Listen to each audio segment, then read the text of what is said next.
Hello, everyone. Welcome back to another episode of Second and Saints. John Hendricks here alongside Ross Jackson.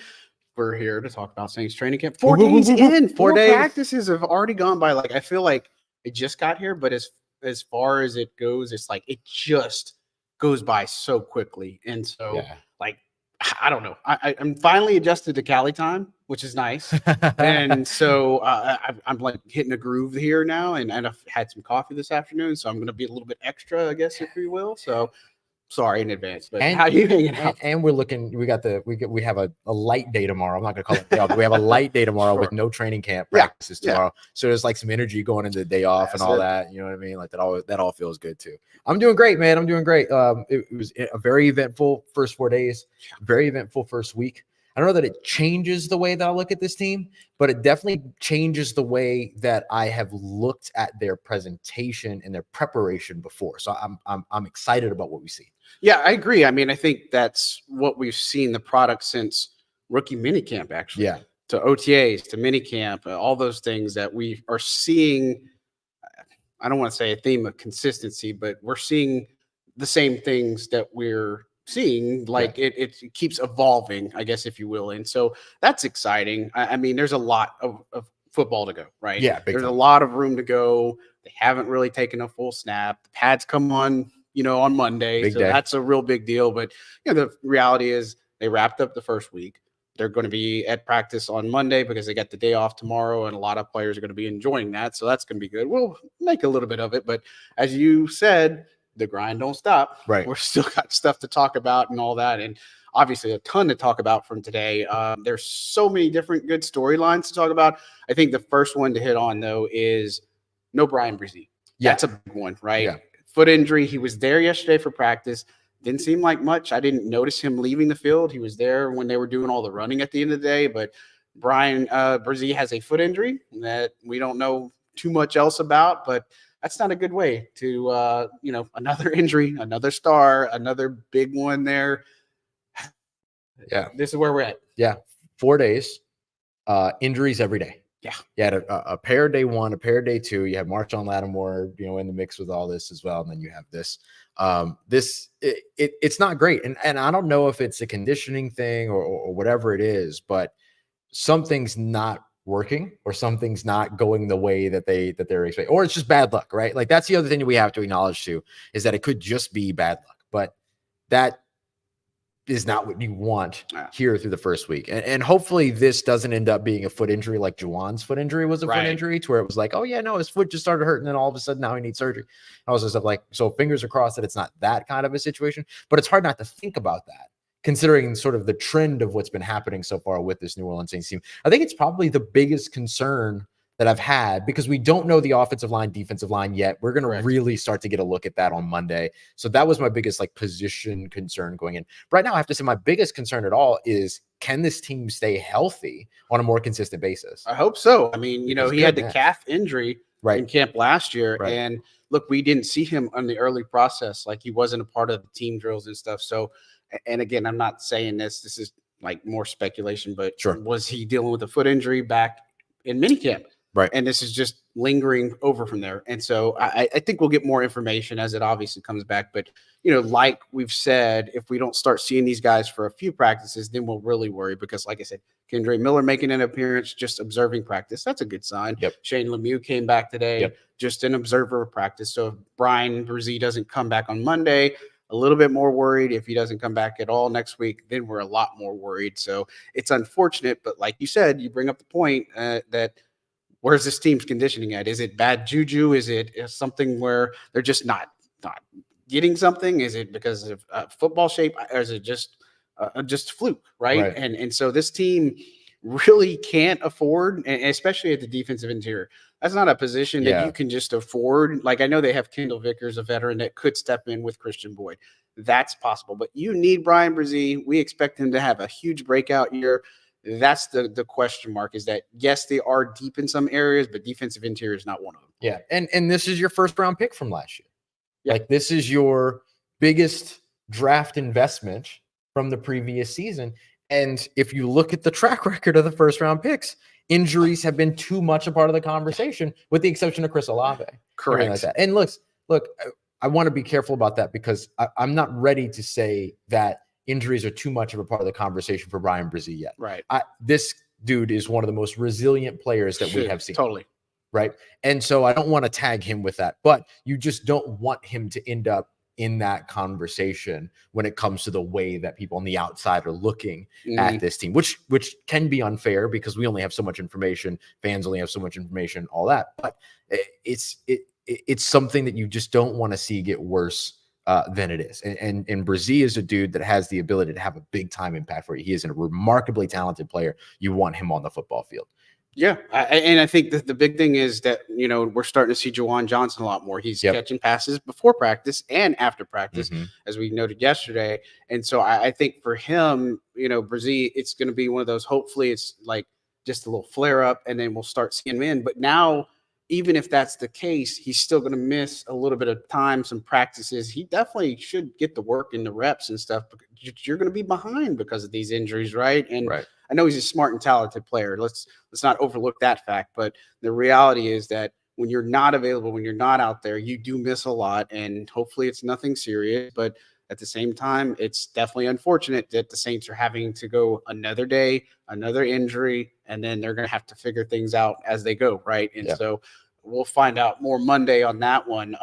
As far as the other things go, a couple transaction-wise, they did waive undrafted rookie Nori Newili today. I like this guy. Unfortunate that he's a guy that got waived on it. This is the NFL. It's a tough business, right? But bring in Chandler Brewer from the formerly of the Jaguars. And so he's somebody that has some experience, not like starting experience, but a reserve guy that maybe could be something on the depth chart. But at the same time, you don't know, right? But other than that, no big surprises from practices as far as the attendance goes. I mean, it's kind of been the same thing, par for the course, and hopefully it kind of stays that way. I'd be surprised if we see Kendre Miller in some sort of fashion next week on pads, just because there's no need to rush him back from injury. And look, but at the same time, some of the other guys are really still in the show from him. So it's a something. But I think for practice sake, I think the main thing to start with probably is Spencer Rattler. Yeah. I think he looked his best practice by far. Out of all the things that we've seen, look comfortable. OTAs, minicamps, just take it away. Just talk about Spencer Rattler, because we got to talk about him.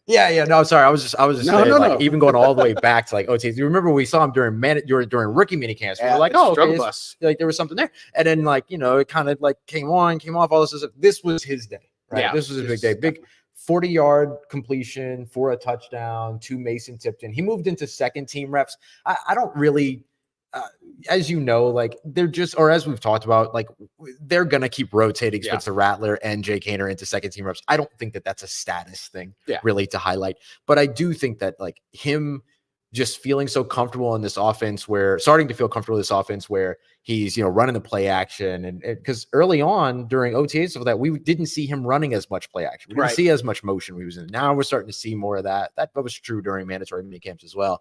But now we're seeing like the big play action pass deep for this big 40-yard bomb to Mason Tipton. Beautiful throw. He had another one to Mason Tipton as well, who got a lot of action today between Spencer Rattler and Nathan Peterman. Like they love throwing to this guy.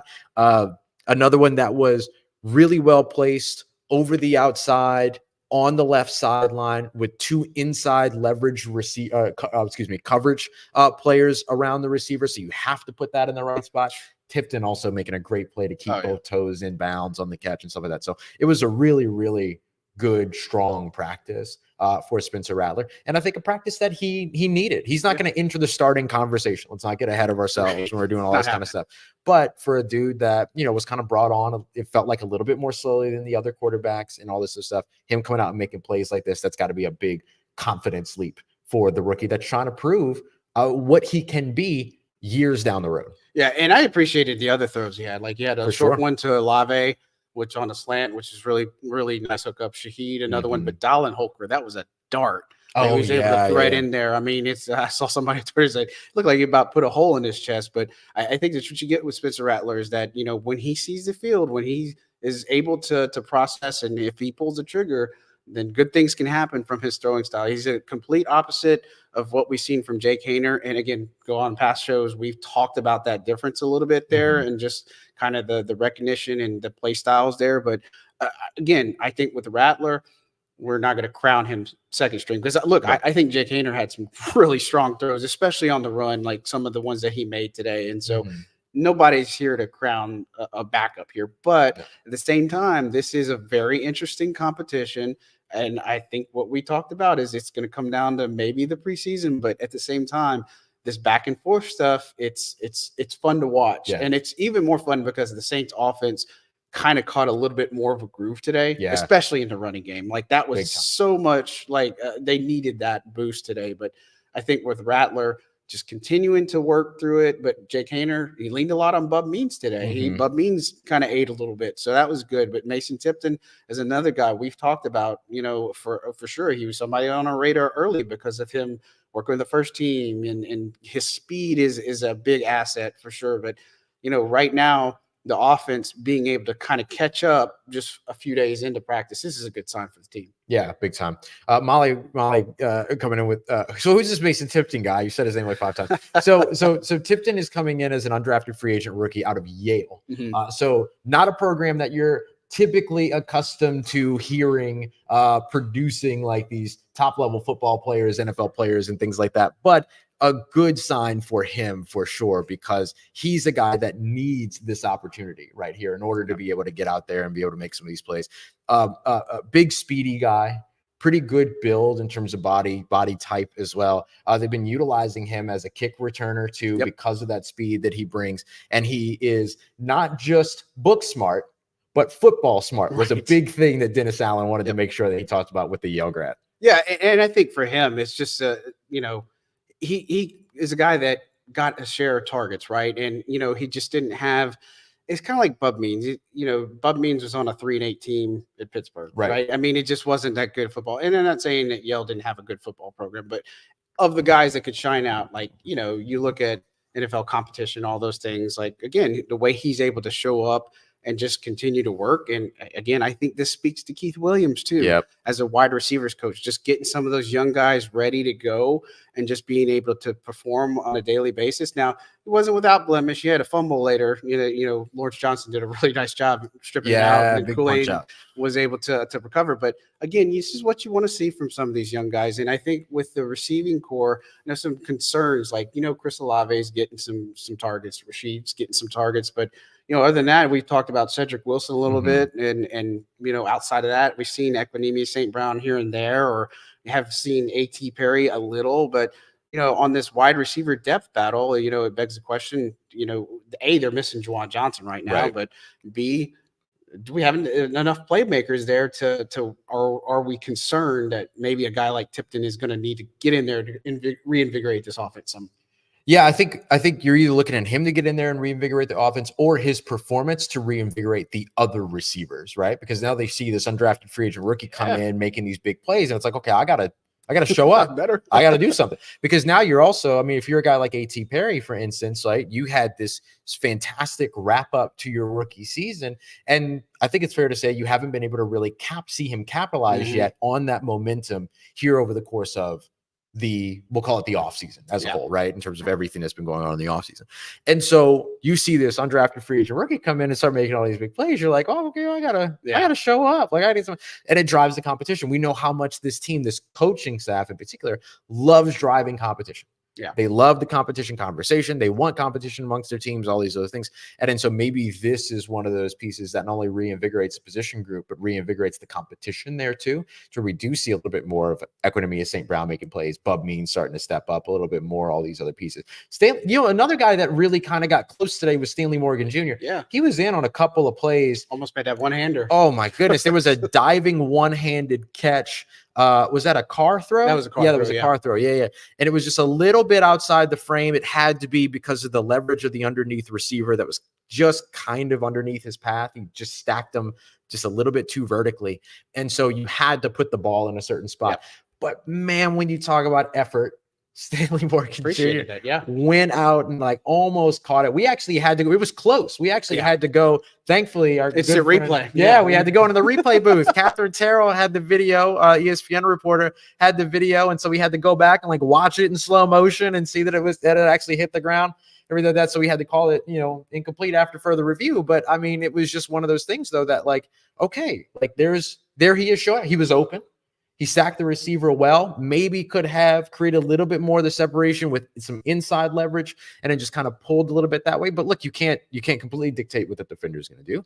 And so maybe we just start seeing this wide receiver group behind those two big guys and Cedric Wilson, who we've seen kind of come to life here as of late again.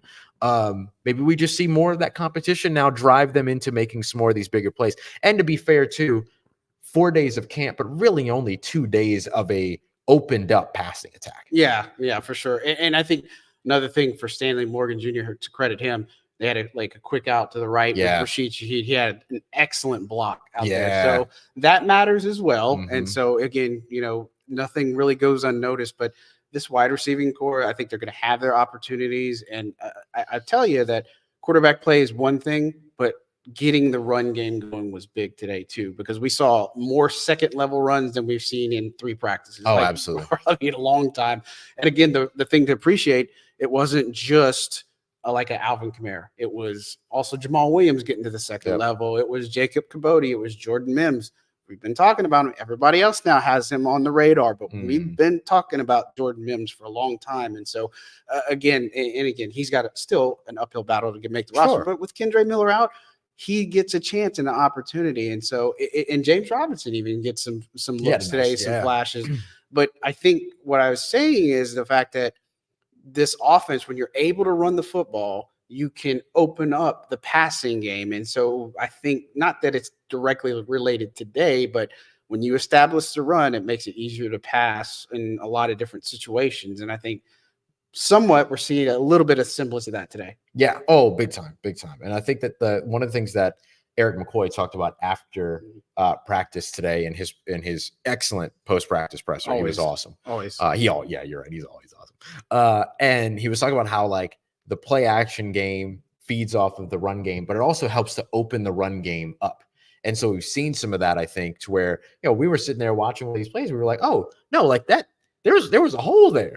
There was a hole there. So even though they're not in padded practices, that was one of those plays that was so well executed, so well blocked, or maybe just well called, however you want to look at it, but so well executed that you could see that it was going to work. Yeah. And I loved seeing that today. We saw a good bit of that. That was on a Jordan Mims run, if I remember correctly.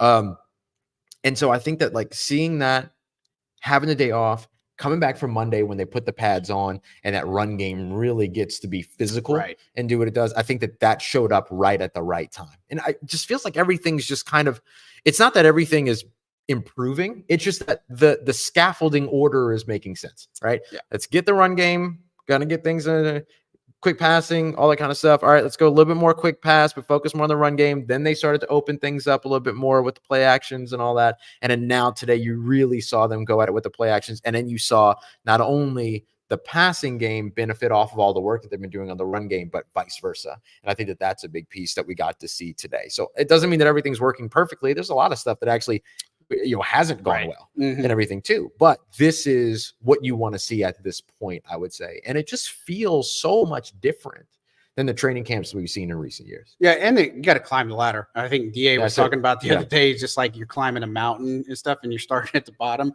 I mean, you got to start somewhere with this. And look, there were some offensive linemen that were making really great blocks. I mean, Trevor Penning stood out a good bit. Nice that right side, Ruiz as well, Landon Young as well. I mean, there was so many to appreciate. Foster Moreau is one of the other ones. So you got to talk about him. This has been he's been quietly one of the best players, I think, on the offense. And it doesn't really have anything to do with a stat sheet, but the way he's been in position to block, like he made 2 excellent blocks on Cam Jordan. One was in pass protection, one was in run support. And we talked about him bulking up and stuff. And now with no Juwan Johnson's, like, this is a good sign too, because you need your tight end to be fluid, to be able to block, to run. And for Foster Moreau, I've noticed him a couple of practices now where he's in position. He's doing the things necessary. We saw some interesting wrinkles from the offense, but Foster, man, you talk about him. I think you kind of hit it, man. Like he's just this guy that I think you said the other day, like he does all the dirty work. Yeah, this is right. And that's exactly what he's been doing here throughout training camp, making it all happen.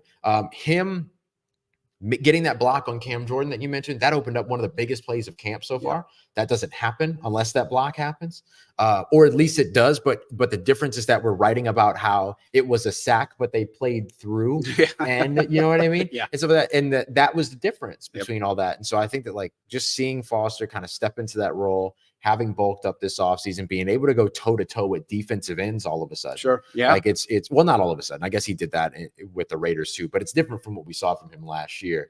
Everything to where he's not helping the chip. He's taking guys and everything. And so it's been fun to see. The other observation on the blocking game was from you that I really enjoyed was the pass rep from Taliese Fuaga, the hand fight. The hand fight between him and Carl Granderson. Yeah, for sure.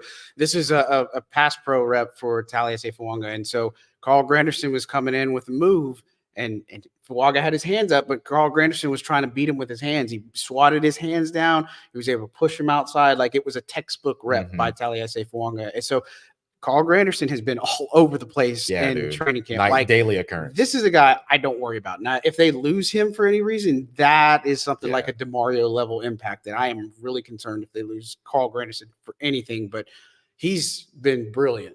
He's been giving Trevor Penning some fits. Taliese Fuaga, though, that rep, and Erik McCoy talked about him today, but he looks apart. Now, he also made me a liar, Taliese Fuaga, because I told her yesterday, I'm like, pointless observation. He doesn't wear gloves. His hands were just taped. I'm like, come on, man. He saw Second and Saints, and it's like, I got something for this Hendricks kid, right? Yeah, well, I'll show him. So, but it's good to see that type of stuff, and it's hard to gauge. We told you in OTA's minicamp, it's hard to gauge an offensive lineman, and their coaches said that too. John Benton said we're practically in our underwear. Now you're in shells.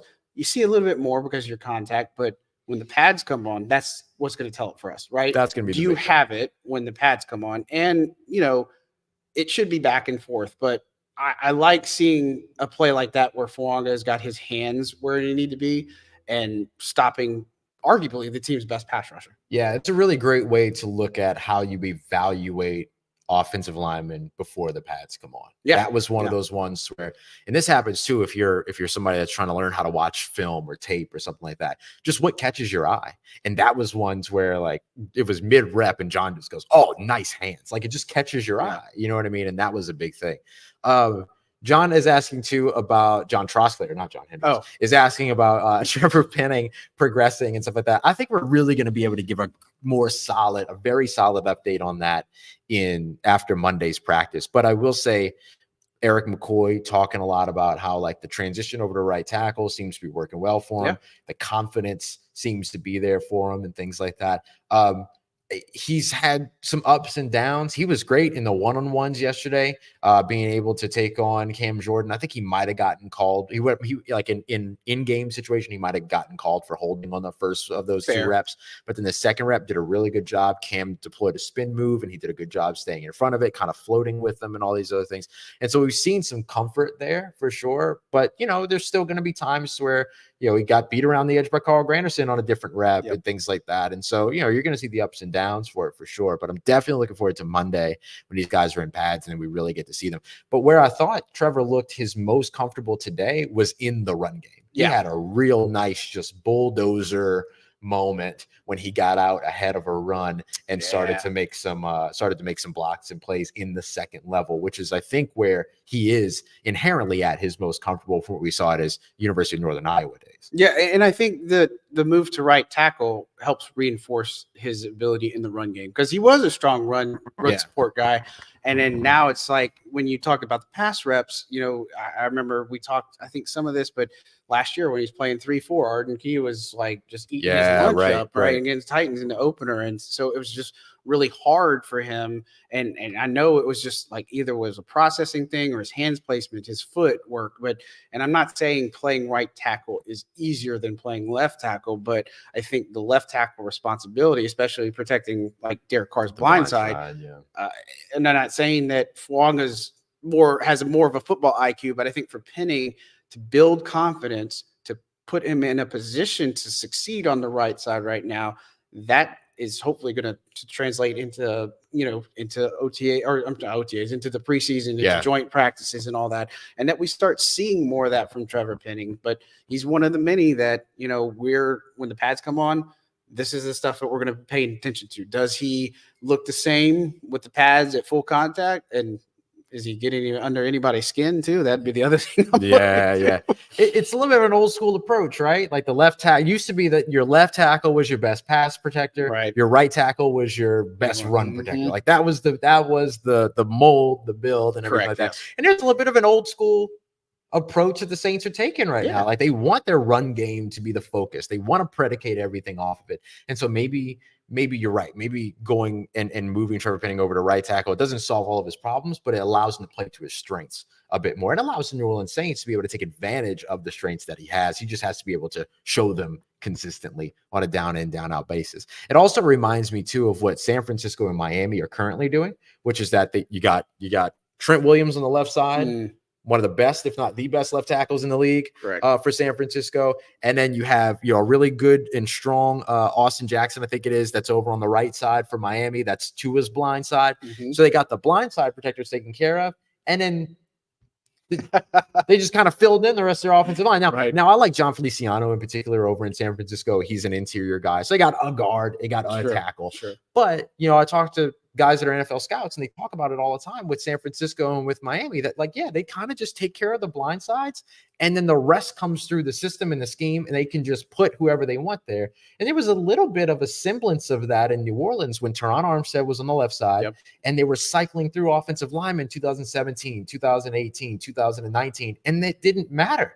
Like they were still winning games. And they were still out there doing what they needed to do. They were able to run, all those other things. So I think that is a piece of the mold or a model rather, I guess, that you could replicate with this offensive line if you get left tackle right. Yeah. And of course, this Kubiak offense doesn't work unless the offensive line is there. 100%. Like it just doesn't. 100%. And so it's unfortunate, like a guy like Shane Lemieux, who's played in a version of this system, a guy like that gets hurt. He's somebody that could help bolster his depth. But I think as of right now, when you look at the offensive line, Lucas Patrick is a guy that is obviously in that mix. And so is Landon Young. Lucas Patrick can be left guard. He can play right guard. We've seen him at both during, team reps, and he's gotten a nod over Saldivari. Then Saldivari rotates in. So I think we talked about the left guard battle. That's a legitimate one, but Saldivari is going to have to hold off the veteran, because Lucas Patrick, man, he's certainly bringing the passion to practice too. I think so. But Landon Young, he's a guy that can play both tackle positions. And so you're starting to see early on in the process who's kind of emerging, at least for that offensive line 6 and 7 position. And then maybe we'll get 8 and 9, or if it's just 8, it's here soon enough. But, it's a thing for Penning that he needs all the confidence in the world. And the offensive line coaches and the building has given him a fresh start, a clean slate, and he needs this year just as bad as a guy like Peyton Turner needs this year. And so hopefully he delivers in that. John Benton, we've heard nothing but great things about him so far. Offensive line coach, new offensive line coach for the New Orleans Saints. This is his first year here in New Orleans. And Erik McCoy talked about how he instills a lot of confidence in the players. When we were asked him about, what are your impressions? What do you think about what he's added. He talked a lot about how he makes things fun. He said that their meetings are fun. Working with him is fun. The practices are fun, all this other stuff. And fun plays a role, man. Like, that was one of the things that I wanted to ask about, and that I did ask about, was like, does it play a role to have fun when it comes to installing an offense, learning things and stuff like that? And he was like, yeah, when football is fun, it's easy. When football is a business, it's hard. And there's always going to be business around football, but if you can have some fun out there on the field, that's great. And it sounds like that's what John Benton is kind of bringing there. But I love the note about him instilling confidence in each one of the players, because that's a little bit of the big difference in terms of the approach for him and the approach for Doug Marrone, who's a little bit more the hard-nosed football guy. Right. You know what I mean? And so this is the thing that I think that the Saints did well over the course of the offseason, is that when they flipped their offensive coaching staff, they didn't just go out and get younger versions of the same guys. They went and got totally different coaches that are bringing very different and very new approaches to this team, outside of everybody but Clancy Brown, right? Who stayed, because Clancy Brown had already brought a new thing, right? The way that he mixes and matches the rhythm of practices and things like that, so that more specifically or more successfully simulates game action and all these other things. So he was already doing some of this stuff. Now we're seeing it all over the offense. Yeah, and I think this is a team that hopefully does have fun. They should have fun. Like, I think back to the 17 Saints or the 18 Saints, that those seasons, they were having all sorts of fun. The boom and zoom, Mark Ingram and Alvin Kamara doing the interviews in the dog mask, the ski mask, talking to Dion. Doing all that. And Michael Thomas just dancing on the sideline. Like, I mean, they were having the quarterback competitions. Yeah. Like, they were having fun in camp. They were having fun in games. Like, it's all fun when you win, right? But when you're not winning, you can get to the fun, but you got to put the work in and then get the wins. Then you can have the fun, because, it's just a byproduct. But the Saints, they haven't won anything, right? They haven't done, like, you look at these past 3 seasons, there is no but type of thing. Right. Like, they practically failed. They've been able to get themselves in the conversation. Yeah. I mean, you don't sit here and say, well, I feel good about an almost season. No, you talk to all the players that are involved. No, that sucks. They don't want to be home on the couch in January and we'd be playing a football game, a playoff game. It doesn't matter if it's Lambeau and it's -5 degrees. Yeah. They want to be playing football. And so, again, for this offense, the focal point, right? They're definitely the focal point here. And again, hopefully get some more questions answered when the pads come on. Yeah. So, big time. And I will say, just from some things that John and I have heard, the sentiment of wanting to win more games is a common one. Yeah. Like, there's nobody feels like they've done enough. Yeah. Right. And so that's good. Good place to start, right? Got to admit you got a problem. Yeah. and I tell you, the other part of it, another offensive lineman, like going back to McCoy's comments, another offensive lineman who's excited about the concept that this offense gives the best chance and opportunity for their stars to actually perform. Yes. Like, that's just again, we've talked about it on the show. Again, go back to past ones, but everybody wants to know what's different. Everybody wants to know, how does this look different? And that's a big one, is seeing offensive linemen getting excited about the concept of putting a guy like Alvin Kamara in the best chance to succeed. Same thing with Taysom Hill, Chris Olave, Rashid Shaheed, like getting your star players involved and getting them to do like what they're paid to do is what the goal is. But the Saints have had the challenges with that. But it is exciting at the notion that this offense, at least the way they're talking about it, has the potential. And we're not saying it's going to be like top 10 or top 5. Yeah. Like, it's not going to be. But they were also almost top 10 last year. You know what I mean? Like, I don't know. I mean, we'll have to see exactly where it all goes. But yeah, I feel what you're saying. Yeah. So that's the offense. I mean, there was tons of other things that we probably could call out on that one. I think that their blocking was one thing. The run game, again, Spencer Rattler looking really, really comfortable in that aspect. Defensively, I don't say it was a little bit more of a struggle, but I think the first thing I would start with on the defense is they did an interesting, like a fun couple of drills that I like just honed in on. The first one was they had a race to the ball. So, like, basically they had defensive linemen, they had defensive backs, linebackers, that they put a ball like at the 30 or 40, and you have to outrun the other person to go get it. And the person who didn't get it had a consequence of like some squat thrusts and stuff. And so there was some incentive to go get there. And just so everybody knows, Kyler Ball is much faster than Christian Boyd is. I don't think it's close. So Kyler can move, but there were some of them. But I like that element of just to go get a loose competition. Ball. And then on the pass rush side, they use, I don't know the technical term. The best way I could describe this is a pad that goes over your arms that makes you look like a Mega Man robot. Like that's really what it is. It's like a yellow cone that you put on there. Oh yeah, they use it to try to like punch balls out. Punch jab, but they're using this to this pass rushing and just trying to bat those down in the way they're doing it. So it's just between that and then seeing, Dennis Allen, Joe Woods, Marcus Robertson, like just more involved in Michael Hodges. Like the defense is not something I worry about this year. I am worried about like the interior. I am worried about getting after the quarterback, but I feel with the coaching is not the problem for me this year. It's just a matter of can the talent do what's necessary to take this defense to the next level? Yeah, it feels like it's the flip of the conversation that we had last year on the offensive side, right? So it's like, oh, well, it's the coaching that we're concerned about because they have the talent and everything, or at least it was the game plan that we were concerned about, maybe is more appropriate to say. But in any case, like now, like, the defensive coaching is good. Like it has been. Now you're just wondering, okay, does it work? And the thing that I like too about this is a lot of times you get the question all the time about like, oh, well, the defense is a year older. Are they going to start to regress?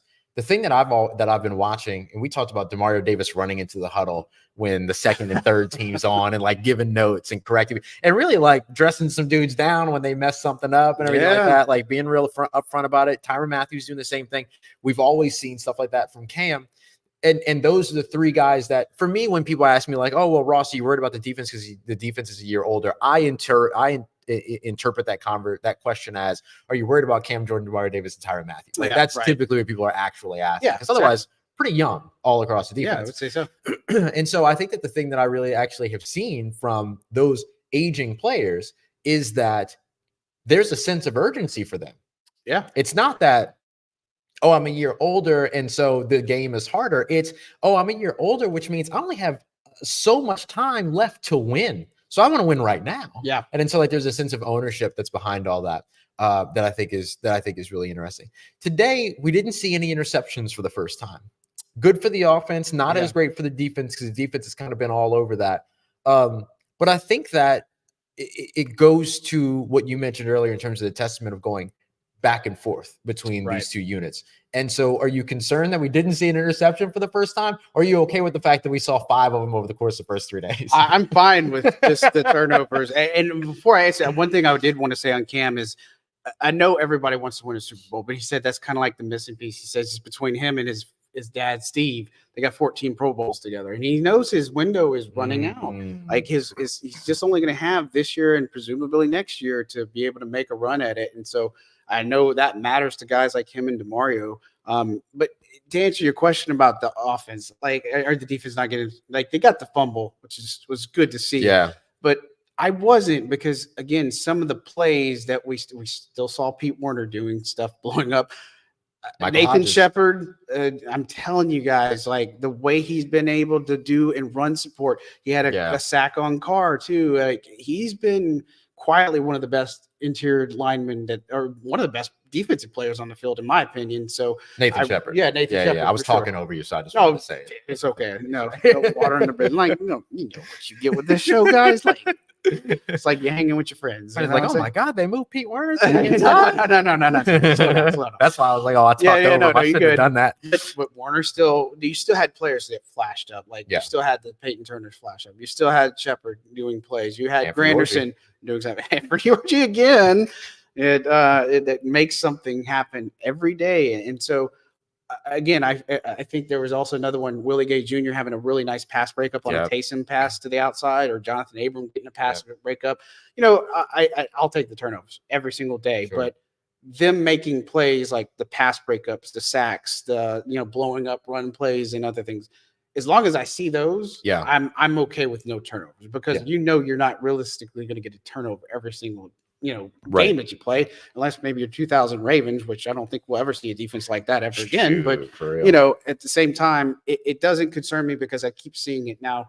I think the second and third units struggled a lot more today than they have in the previous days. And Demario Davis was making sure to give it to him too, because it wasn't as vocal. The offense, they got the chirp a little bit more today because of some of the success. And then I'll tell you that the defense just didn't do well. But, you look at how that plays out. And for this Saints team, you shouldn't have turnover every single day. It should be this chess match. And that's something I think we should appreciate. And when the pads come on Monday, then we're going to get even more information about where this defense is at. Yeah, we also saw another pass breakup from Johnathan Abram. He was covering. I'm sorry, I'm looking over at my notes, but he was covering. He was covering Dallin Holker over on the right sideline, and it's a little trick. Over on the right sideline on a Spencer Rattler throw, and he ended up making a play there. And on safety, we saw a lot of Jordan Howden with the first team next to Tyrann Mathieu today. So there, I don't know that that's indicative of him actually having leapt Johnathan Abram, because I don't think we've seen enough of. I don't think they've seen enough of Jordan Howden over the course of this offseason yet to fully make that decision.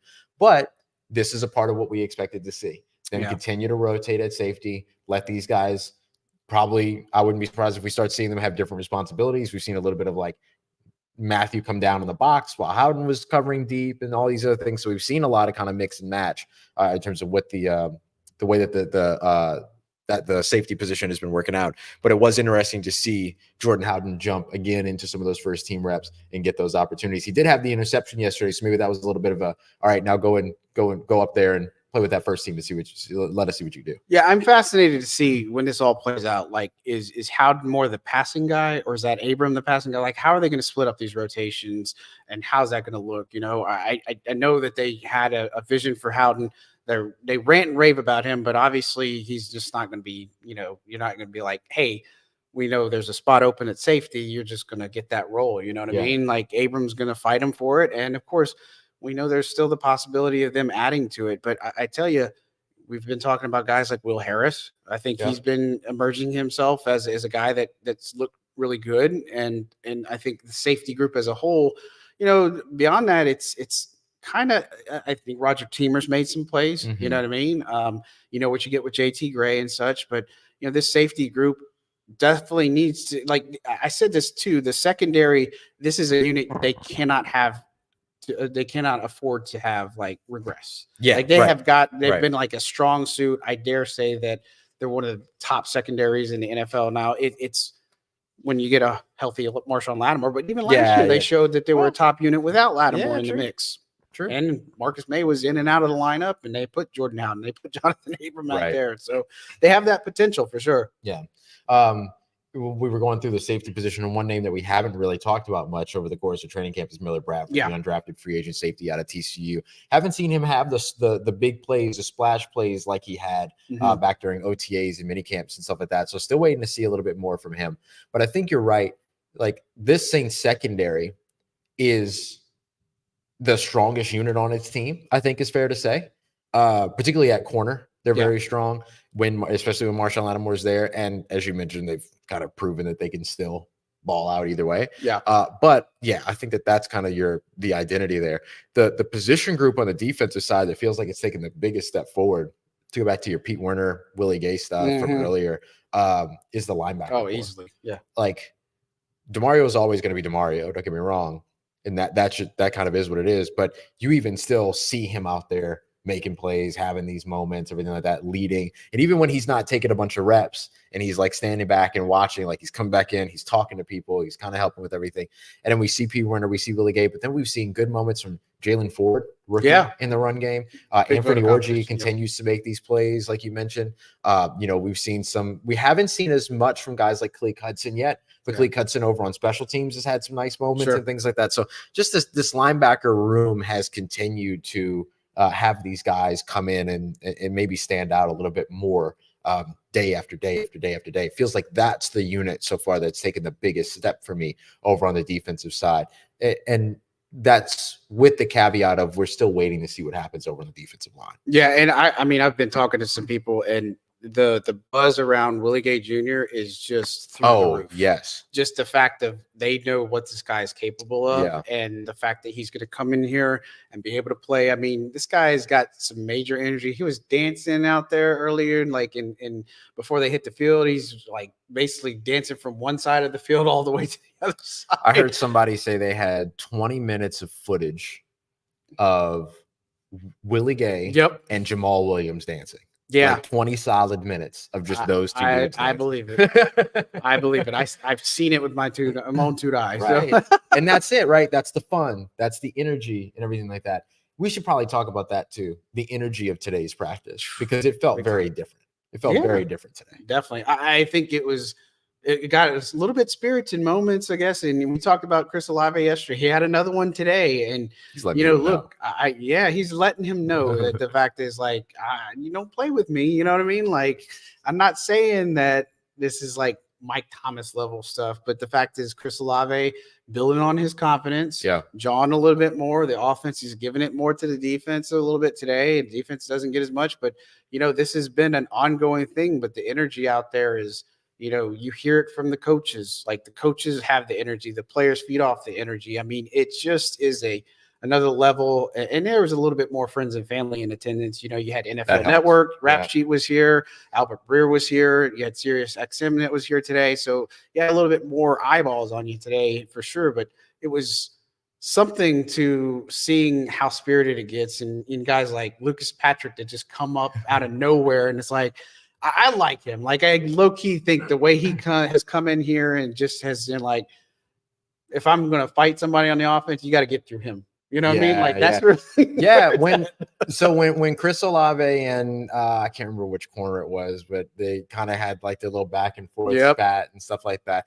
Lucas Patrick just kind of came running. So they're it had just been a big catch and run. Yep. And then Chris Olave touched John with somebody. Second day in a row, we see this. And Lucas Patrick runs what had to be about 20 yards down to go and defend Chris Olave with the energy of an offensive lineman that's like going to go and fight somebody after a late hit on a quarterback. Like, he had like that kind of energy, like running down the field. And Lucas Patrick didn't even square up with the person that Chris Olave was arguing with. He just found somebody. He was just like, you, boom. And it started it. And honestly, I like it. Like, we didn't see that kind of fire a lot. Like, that's Trey Hendrickson days there. Right. You know what I mean? But like, we haven't seen that kind of fire a lot, to where it was somebody rushing down to stand up for a teammate, and they've been teammates for 4 or 5 months. Right. Everything like that to me meant something. Like, that to me looked like buy-in. You know what I mean? And so you see a little bit of the buy-in. I had a moment today, and this is one of the reasons why I love this job so much. Not even job. I love that I get to do this so much. Is I would have never experienced this in another profession. Watching team drills, friends and families cheering. Chris Olave Rashid Shaheed gets a big catch. Shaheed had like a big contingent here. And I caught myself in that moment, like looking around and being like, football. You know what I mean? Like I just like the smile like overcame my face, and I was just like, yeah, football's back. You know what I mean? And it just like it felt good.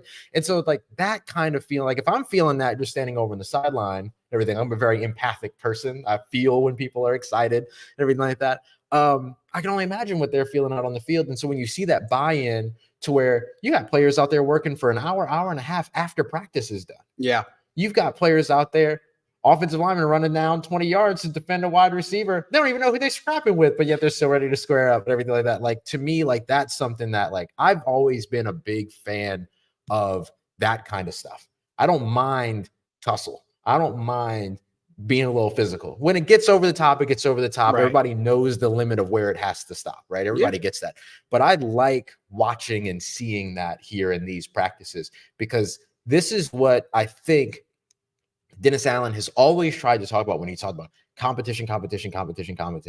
And you talked about having these players like race each other to get to a loose ball and everything. And you should know too, when we're watching these practices, one of the things that we see all the time is that if a receiver, like let's say, John throws me the football and I drop the football, the first rule for the defense is if that ball hits the ground, you go get it. Doesn't matter that it's not a fumble. Doesn't. You go get the football. And that just kind of, I mean, I think that kind of trains a little bit of that turnover mentality and all Yeah. those other things, but it breeds that competition that you always want to see. And I think that these are some of the things that like have been really illustrating that kind of pursuit or the pursuit of that competition here in camp so far. Yeah, and this isn't the first time we've seen Lucas Patrick get into it. Like we saw, That's right. He got into it with Trajan Jeffcoat. They both got tossed from practice, and so like even when the Trevor Penning stuff is just kind of like, well, Trevor Penning's a hothead, and he's just going to get it. Who's he going to fight today? All that other stuff.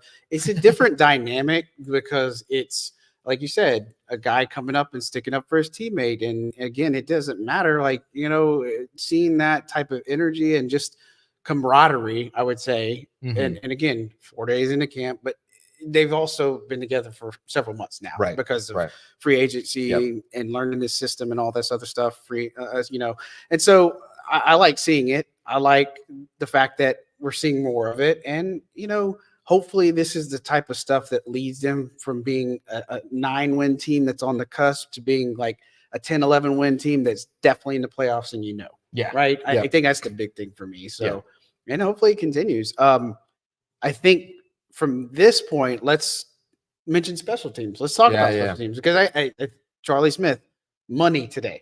7 of 7, and he hit the kick from 59 years. Dang, he kicked that ball so hard it traveled through space and time. He probably could, to be honest with you. This dude could hit from 70 with no problem. For real. But out from 59, I heard that it was they challenged him, and he stepped up. Like he hit it from 59 right down the middle, and I was standing right there. He had about 3 or 4 yards to spare on that, and so he was good today. He's only missed 1 kick now in camp, so he's I think 10 of 11.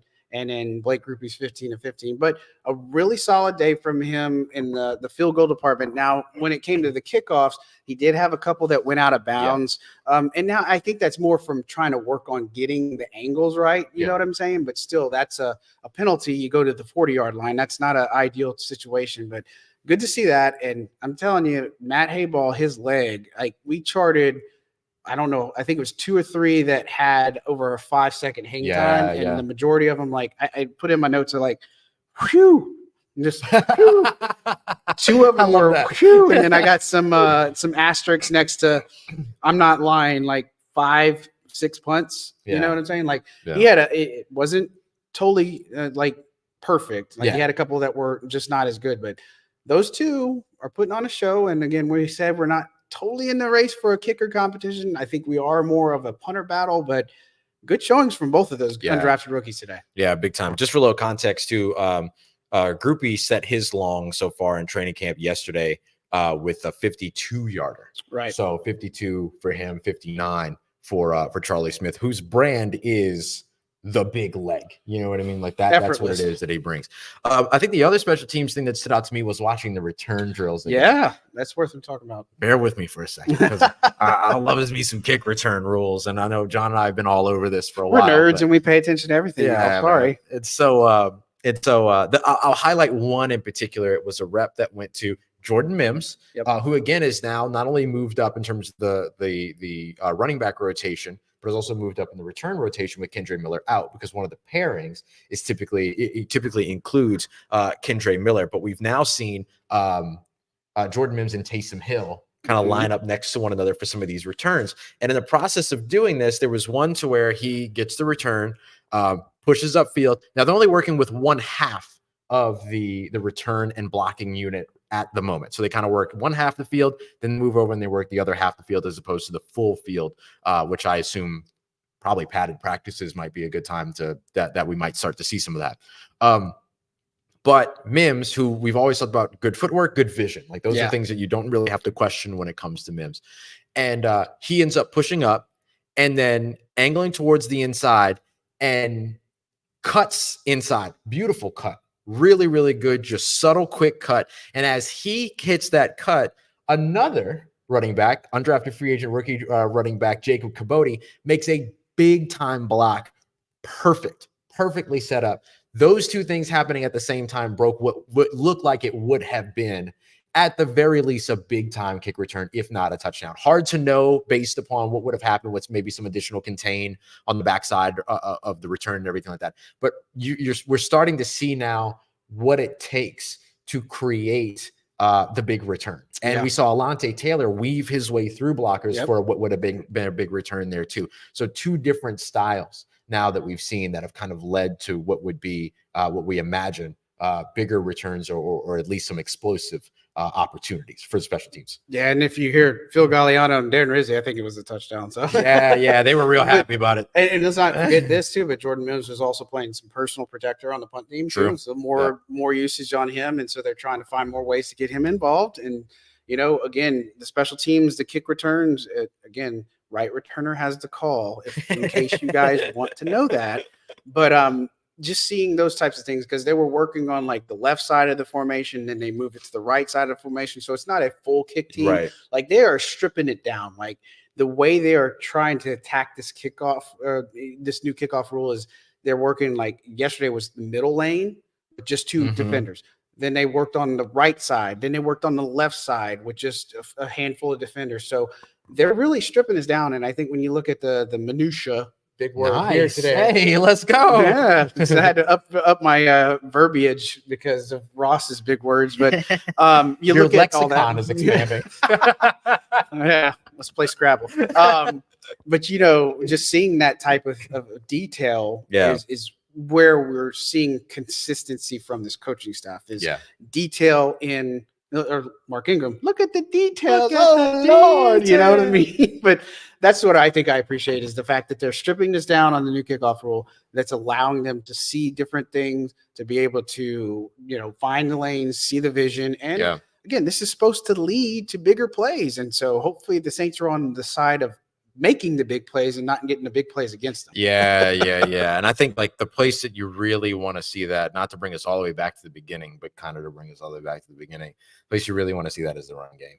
Lots of big plays given up over the course of the past couple of years. Not a lot of big plays in the run game gained or achieved over the course of the past couple of years. So I think it goes to your point about the nuance, the scaffolding, the building, set this, then do this. Now let's add this, so on and so forth. They do that for special teams. They're doing that for the defense. They're doing that for the offense. It's just a different approach. And I think it's an approach that's benefiting the team so far. We'll see what happens when they get it all out on the field. I want to give Jordan Mims one more shout out too for catching a pass in the flats and then just putting an okie doke on a defender. Oh yeah, he did at one point. And then Dallin Holker coming and crashing down on what looked like a pretty solid block as well to spring him for even more yards. Nice moment there for Jordan Mims too, who is just, so far doing some nice things. I think if I'm being honest, I think he could do more to take advantage of this opportunity. Yeah. But not mad about what he's doing so far. I think it's starting to come along. And with Monday being in pads, if that's the day that he pops off, that could make a lot of noise. Yeah, I agree. I mean, and he has the opportunity. And so, and we're not telling you and saying that he's just going to perform out of this level where they're just like going to cut Kendre Miller. That's not going to happen. But I did make the point that if he performs well enough, they could make the case to say, let's keep 4 running backs and then just say, like, I'm not going to keep a fullback at the start, or it might make another roster decision that much more interesting. So it was good to note that. It was the way he was juking on some of those things. Like, you're right. He wasn't the only one. I got a juke for James Robinson. Had a nice. Oh yeah, James Robinson had a really nice one too. Yeah. So and that was on a little short pass from Spencer Rattler. But look, I think you look at this practice. You look at everything here. There's tons of notes. If you need, I wrote like an autobiography on Saints News Network. Like I joke with Ross about how many words. I'm like, I don't know how it just happens, but I try to give you as much detail, as much play-by-play and that you can get, right? Like this is how practice flow went. This is the details on who did what, and we pay attention to all of that. And so it's behooves you, another big word, to go to Saints News Network or si.com/NFL/Saints.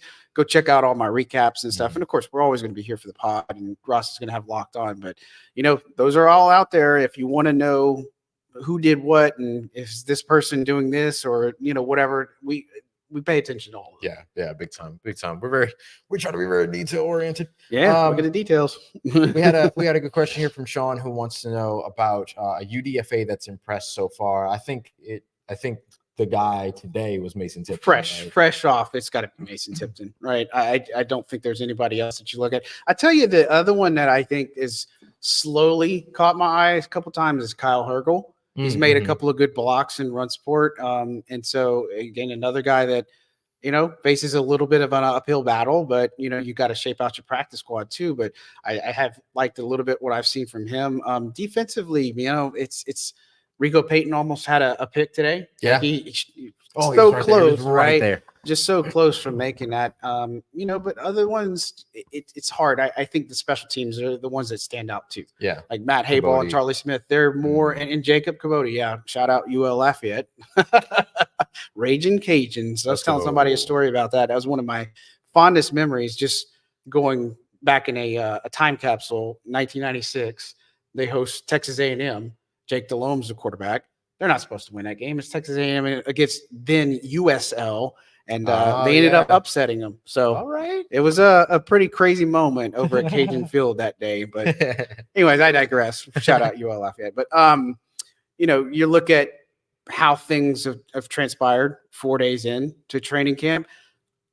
Who are some of the standouts maybe that you say, okay, 4 days in, maybe I have a couple of players defensively, a couple of players offensively, who's stood out the most to you? Yeah. I mean, Chris Olave on the offensive side for sure. Good to see him eating. You know what I mean? For sure. Yeah. And I would probably honestly, I'd probably go. There's a couple different directions I could go, but I'd probably go with Rashid Shaheed too. Like both of them. One of the things that I really enjoyed today, outside of the big plays we've seen over the course of the past couple of days, is like them and Derek Carr just constantly working. Yeah. Like they're constantly working, constantly talking. Chris Olave, Rashid Shaheed stayed out on the field after practice, working with Keith Williams on like release packages and all these other things. And one of the places where I think you've seen it benefit the most is the slant pass, which was not consistent enough last year. The timing was off. Ball was always kind of behind or ahead and stuff like that. And so, you're trying to coalesce all of this stuff to where you're trying to get the timing down on all of it. And, how fast is Chris Olave? How fast is Rashid Shaheed? Well, the answer is really freaking fast. And so he got behind the defense on one. Carr overthrew him. Actually overthrew him, which I thought was impossible for Rashid Shaheed. Yeah. And so like there's these little things, but it was really like those slant passes where you hit them in stride and then they've got green grass in front of them and a real opportunity to pick up additional yards. The Saints, and I wrote about this before the draft, they need yards after catch.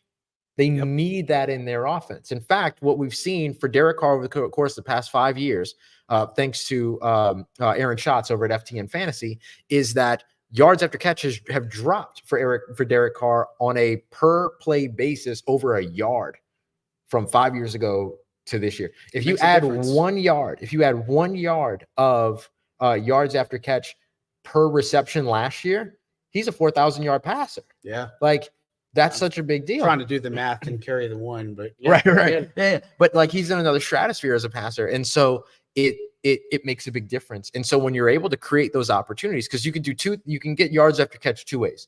First of which is that you have a receiver that can create it. Rashid Shaheed, I think, fits that bill. He's a returner, get the ball in his hands, let him do what he's got to do.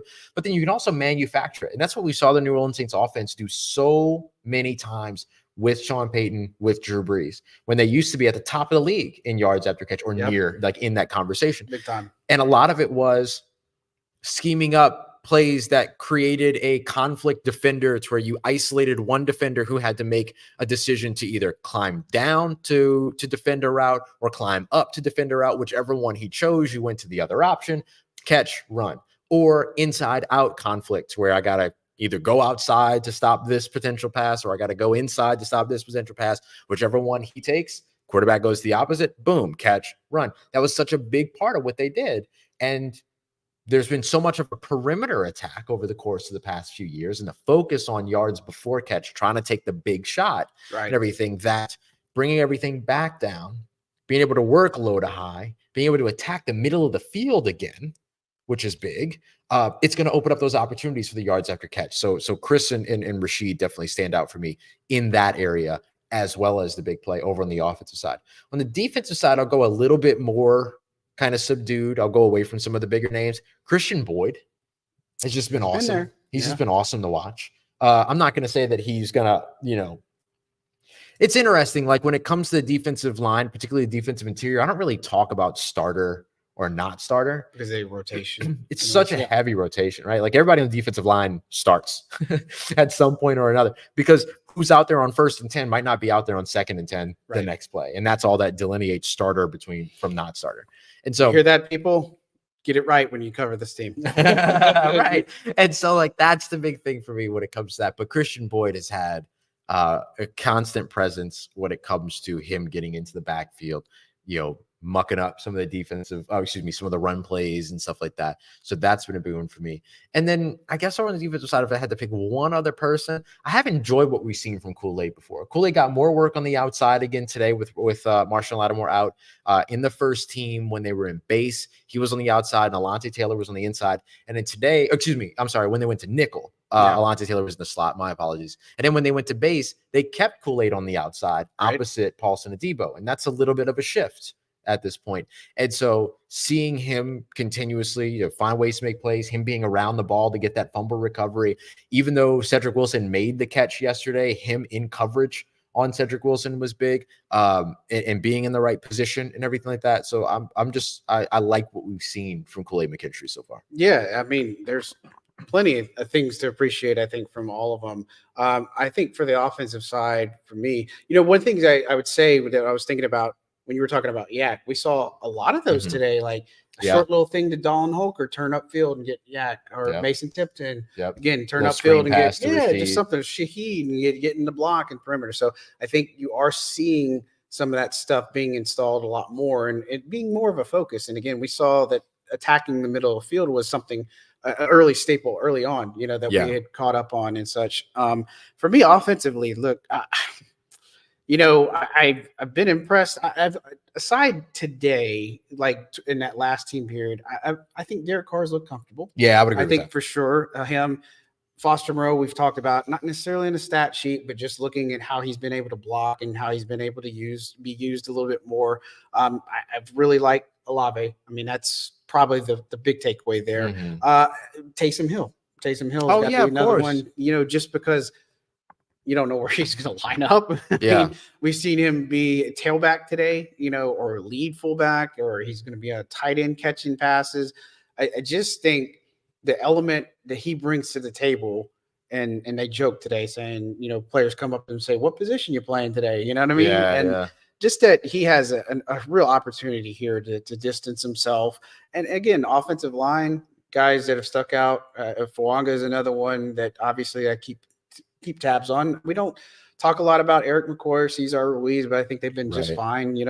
Overall, it's been kind of a little bit here and there for some of the offensive players. I think defensively, there's way more that have stood out so far.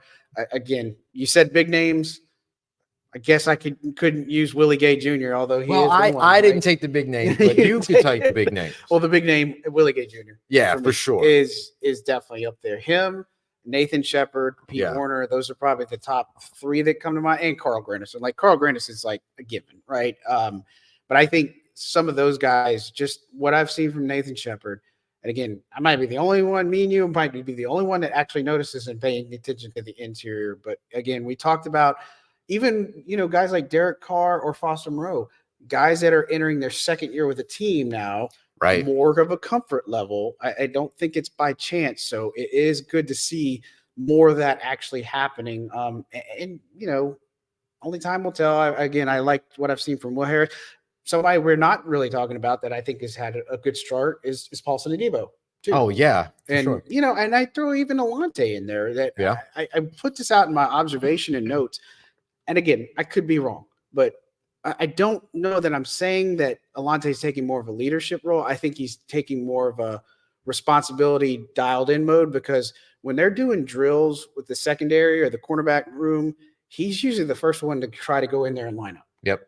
And I know it doesn't seem like much, but just seeing his buy-in is big for me. And anytime that he's not running a drill, he's talking to another DB about the drill, helping them out. Like yes, he's helping coach them and stuff like that. He helped them. He was talking to somebody about jammers, being a jammer yesterday and all this other stuff on Thursday, or excuse me, on Friday. I can't remember what day it is.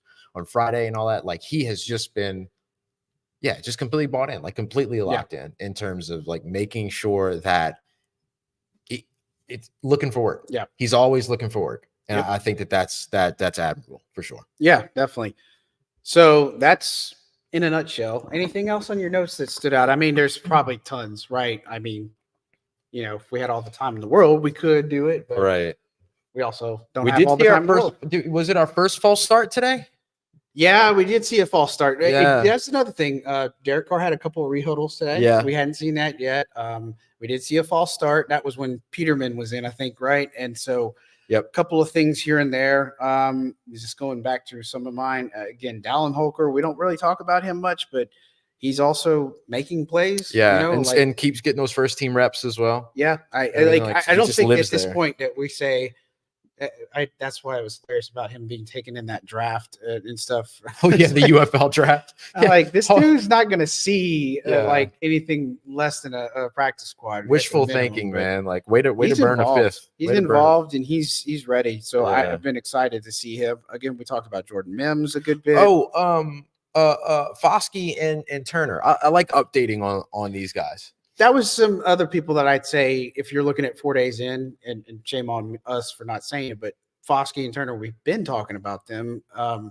They deserve to be mentioned and roped into those players that I think stood out for those first 4 days. Yeah, they've had some nice moments for sure. I think I saw more. I feel like I saw more of Foskey today than I saw of Turner. Yeah, but it's fair. Definitely had a couple of good plays from Turner for sure. I'd be curious about, because I believe they were on the field for the big Jordan Mims run. So I'd be curious if the hole that got opened up had anything to do with either of them. Yeah. But that's something that, like the thing that I want to make sure, and we kind of allude to it every now and then. But like when these practices happen, everything gets filmed. In zone angles on each side. You can see the cameras actually when you go out there, and then they go and they review all of this film. So it's not just done and forgotten. It's done and dissected and drilled and looked at. In fact, to the point to where it influences the individual drills the next day sometimes. Derek Foster adjusted his 3-gap drill, which was a little bit more wide zone, outside zone type bounce bang bend. And instead, the next day he came back and then he had only 2 gaps available on the shoots. And the reason why they did that is because the day before there was an inside zone run that he didn't feel was successful. So he came back with a new drill to specifically work on that. So that's where a lot of this stuff comes from. Like there's the observation. Yeah, man. There's the observations that we see and that we give, but they go and they look at this and they work on it. And these coaches build their next script. So what you call basically your schedule as you go through like what drills you're doing on the day and stuff like that. And then it influences how they have approached. I don't feel like I saw stuff like that before. Like it's just, and we say this, it's not shots at the other coaches or anything. It's unique. Just reality. It's like I said, y'all want to know what's different. How is it different? How is this team going to look different? And those are the types of things that we pick up on that should be called attention to. You know what I mean? It's just as simple as that. Yeah, for sure. It's not just about this big completion, that big completion, things like that. Like what's the gritty work that's happening? And I think that's among the stuff that's worth mentioning. The detail. Look at the detail. Yeah. So that's kind of camp day 4 in a nutshell. I mean, there's probably tons. There's probably stuff we forget. Bub Means coming on today. I think this is most active day for sure.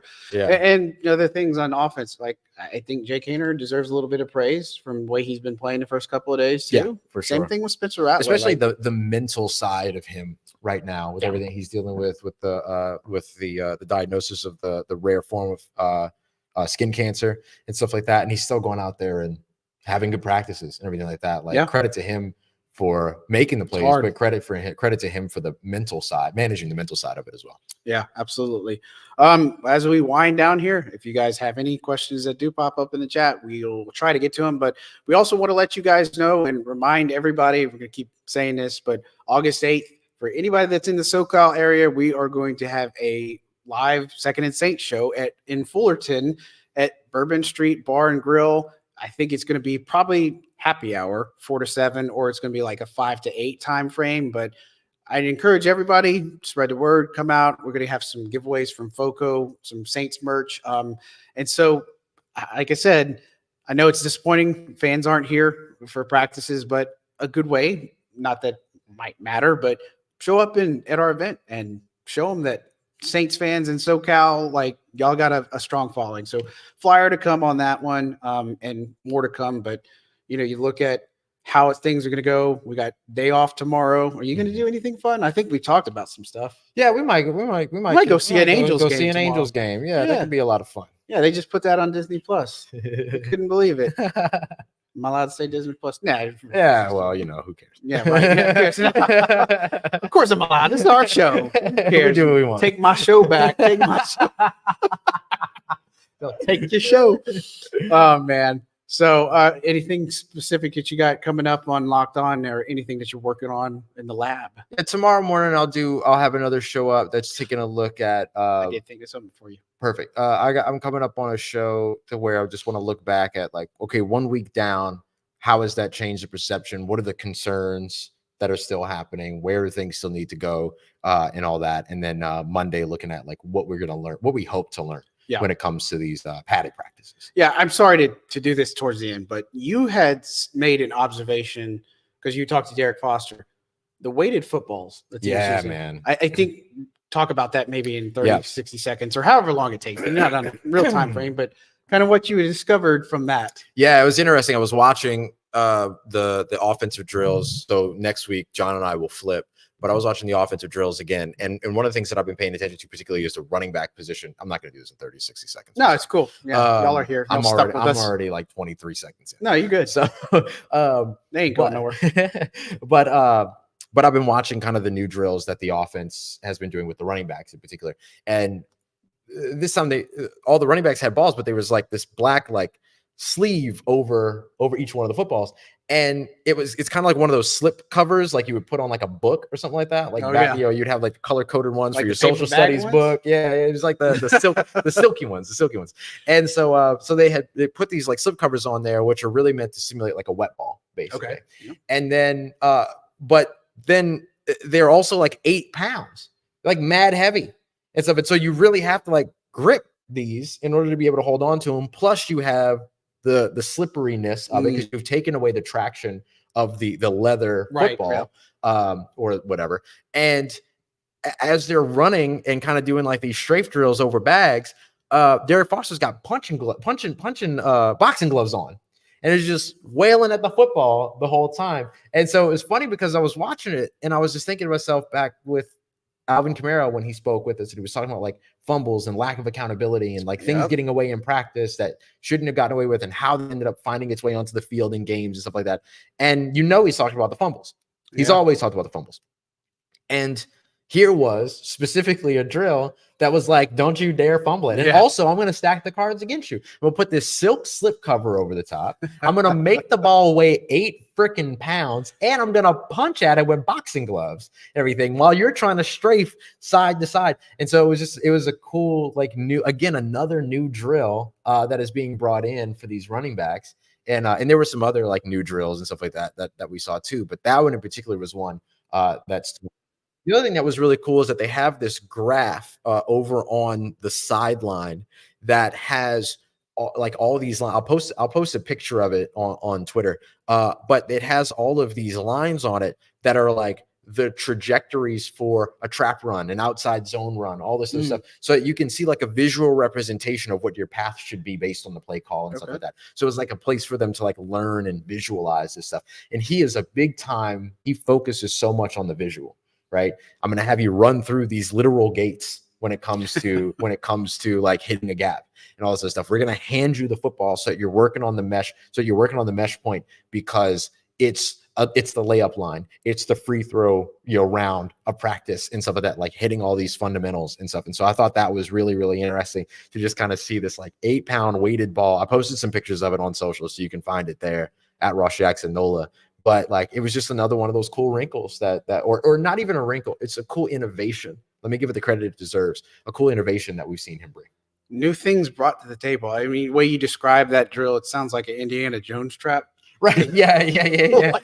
This is what happens. You're going to get all that. But I mean, it's you talk about, again, what's different, how coaches are incorporating things, and hopefully it's all in cohesion with this Clint Kubiak offense. It's made to make them better. So we'll see how it does, but it's exciting because it's foreign to us and we've never seen it. And when you do those things at practice, it makes us like kid at a candy shop. You know what I mean? Like that's the best way I can describe it. So thank you for taking the time to do that. I'm sure our listeners and viewers will appreciate that for sure. But that's going to do it for us today, guys. We really appreciate your support. Don't forget to hit that like, subscribe button. We really appreciate how much love you guys are showing us and such. So I can't thank you enough. If you're in the area, be sure to say hi to us. If you see us, I don't know if you'll see us out and about really much, and it makes it tough on UC Irvine and all the practices and stuff. But look, we really do appreciate it. And thanks for the support. That's going to do it for us today. On behalf of Ross Jackson, we will talk at you on Monday when the pads come on. Y'all have a good one, guys. Enjoy your weekend.